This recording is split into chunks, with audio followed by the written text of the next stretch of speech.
We will win this, and you will see change, because you already know what she represents. Change is already here. Let's just make it official. It is my pleasure and my honor, my mentor, Dr. Shirley J.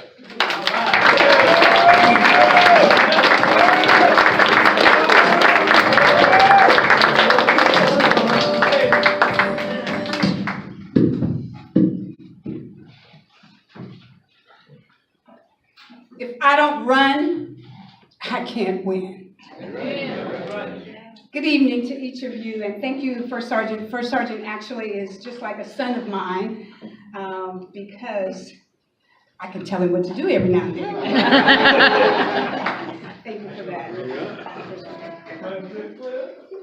First, I want to thank my husband for being here, Brother Danny McKellar, who is also a retired minister, educator, administrator, one of the smartest preachers I know. I'm not biased, I'm just truthful. This is a fact, and I thank him for being here. And importantly, I thank each of you for being here. It's just an honor and a privilege to have you to stand with us tonight.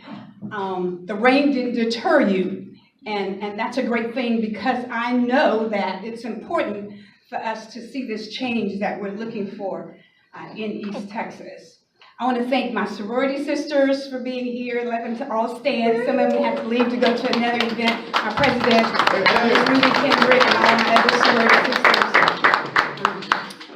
And of course, that sorority sister that just stood up, who happens to be from Wood County. We thank Wood County for being here, and all of you for being here. We have also some more sororities, and that's Top Ladies of Distinction and Delta Sigma Theta sorority, stand up. And of course, we have the Sandra Mass, who's here, sorority.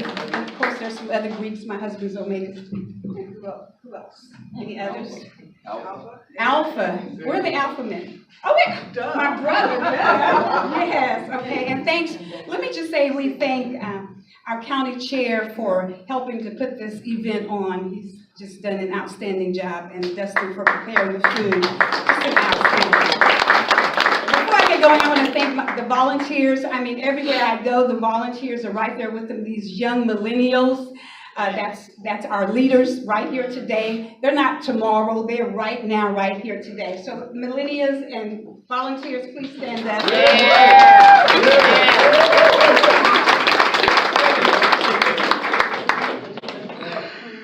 Impeach Louis Gohmert by voting for Shirley McKellar.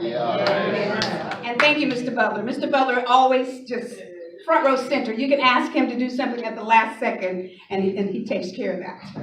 For those of you that don't know me, and I hope there's nobody here that does not, but I am Shirley McKellar, your next United States Congressperson.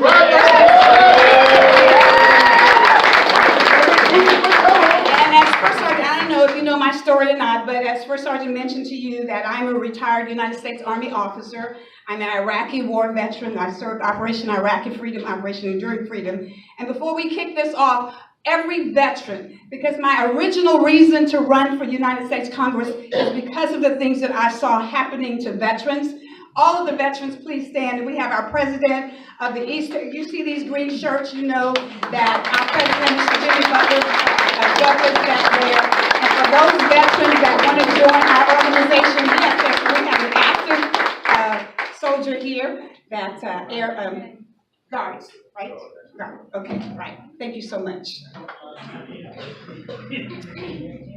It was back at Brooke Army Medical Center in San Antonio, Texas, that I saw a lot of things happening to veterans that I didn't like. I saw them struggling to get their benefits. I saw them fighting for health care. I saw them fighting that same fight that they'd already fought overseas, that they'd already fought for you and for me, that they've already made sure that we were safe and secure in this country. I saw them struggling and fighting at Brooke Army Medical Center in San Antonio, Texas. And when I returned back home, I was injured. and my career was about to end. But I fought to make sure that my career did not end.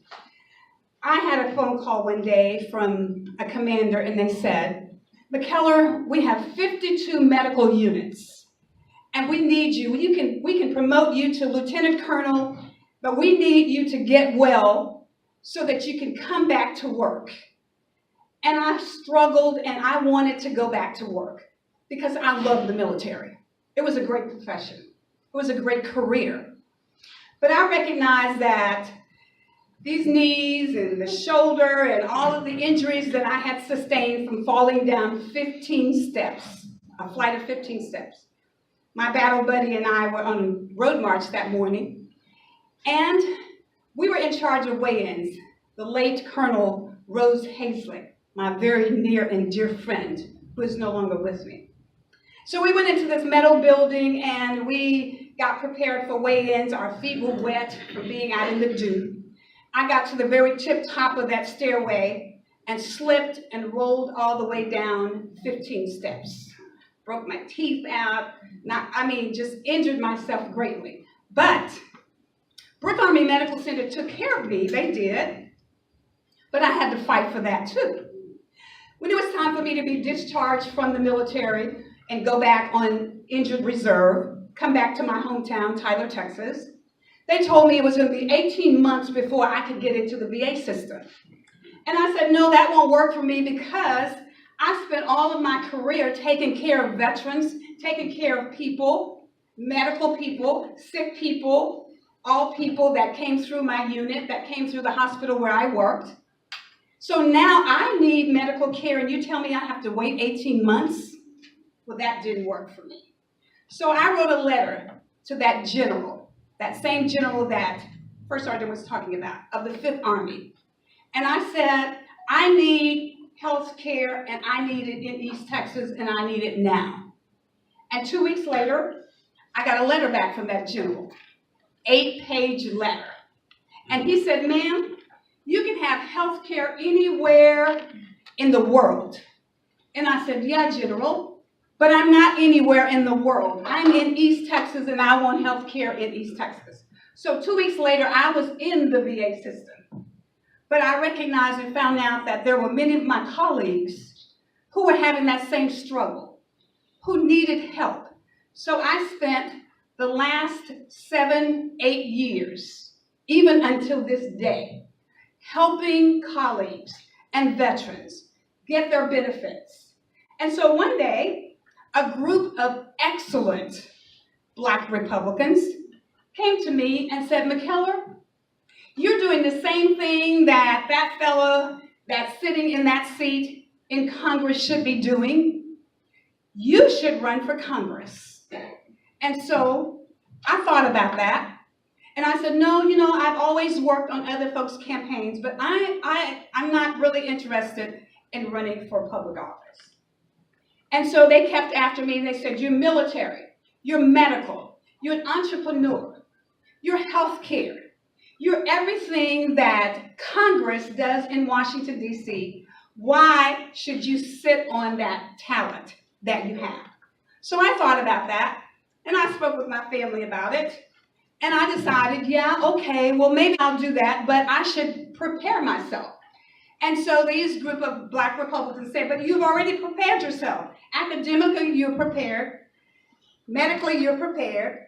Educationally, you're prepared. What more is it that you need to do? And I said, I remember my parents used to say, be the very best that you can be.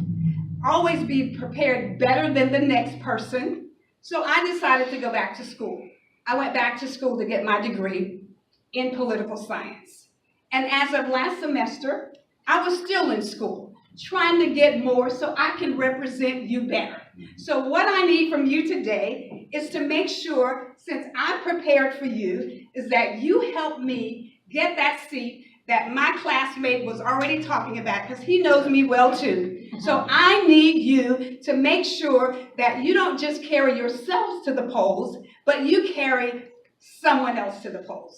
Carry them morning, carry them midday, carry them in the evening, but carry them to the polls, because we're in serious times.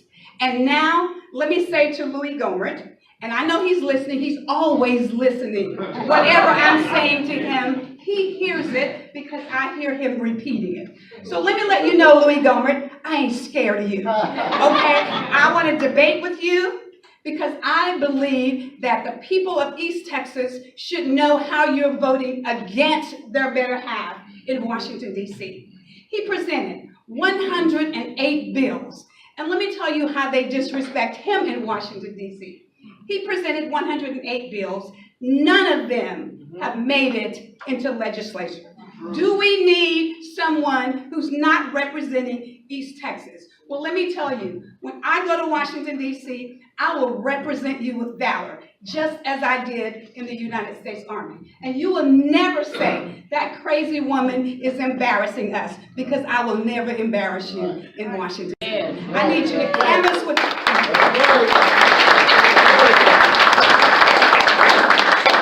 I need you to canvass with me. I need you to phone bank with me. I need you to donate with me. And I'm going to take a picture with you, and each one of you have to pay me $1 to take a picture with me. But seriously, I really need your help. My boots have been on the ground every single day since I started this journey. And I'm not scared, and I'm not stopping, and I need you to work with me, because this time, we have to take this campaign all the way to Washington, D.C., because I'm not coming back again. So I know I don't need to come back again, because we're going to make this happen. And for the next 3 or 4 terms, I'm going to represent you, and I'm going to represent you well, and I'm going to fight for you to get jobs here in East Texas, because all Texans deserve great economic growth, opportunity, security, and the pursuit of individual liberty. Shirley McKellar is your candidate that can provide that for you. Thank you. May God bless you. May God bless you.